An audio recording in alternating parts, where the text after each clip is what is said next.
मेलाइट्स metals and energy limited गुग्गूस लोह खनिज उद्योगातून निघणारे घातक वायू, रासायनिक घनकचरा व रासायनिक द्रव्य उद्योगाला लागून असलेल्या नाल्यामध्ये सोडले जाते व तोच नाला समोर जीवनदायिनी वर्धा नदीमध्ये मिश्रित होत आहे। त्यामुळे मानव जीव, वन्य प्राणी, पाळीव प्राणी व जलचर प्राणी यांच्या आरोग्याला व जीवाला धोका निर्माण झालेला आहे।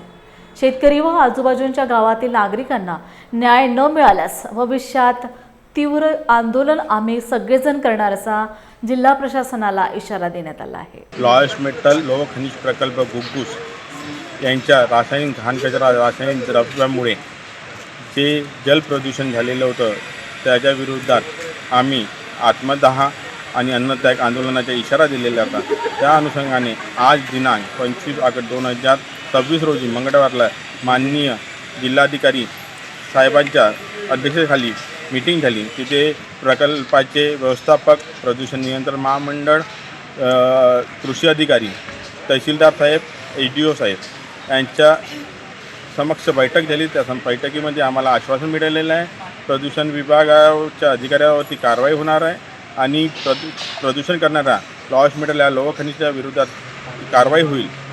कारवाई न झाल्यास भविष्यात आम्ही याच्यापेक्षा तीव्र आंदोलन करू। संपूर्ण कास्तकाराला न्याय मिळणे आणि मानवी जीवाला धोका निर्माण करणाऱ्या प्रकल्पाच्या विरोधात आम्ही आंदोलन करीत राहू। माझी शेती ह्या लॉयस मेटल लगत 12 एकर शेती आहे ती आणि त्याच्यानंतर पुन्हा आजूबाजूचे जे प्रदूषण शेतकरी आहे अशी 100 एकर जमीन आहे। तर या लॉयस मेटलच्या दस्ताने या लोहा खनिज पाण्याद्वारे जे सलरी येते त्याच्यामुळे त्या पाण्याचं ओव्हरफुल होऊन सध्या माझ्या शेतीमध्ये पाणी नुकसान होते।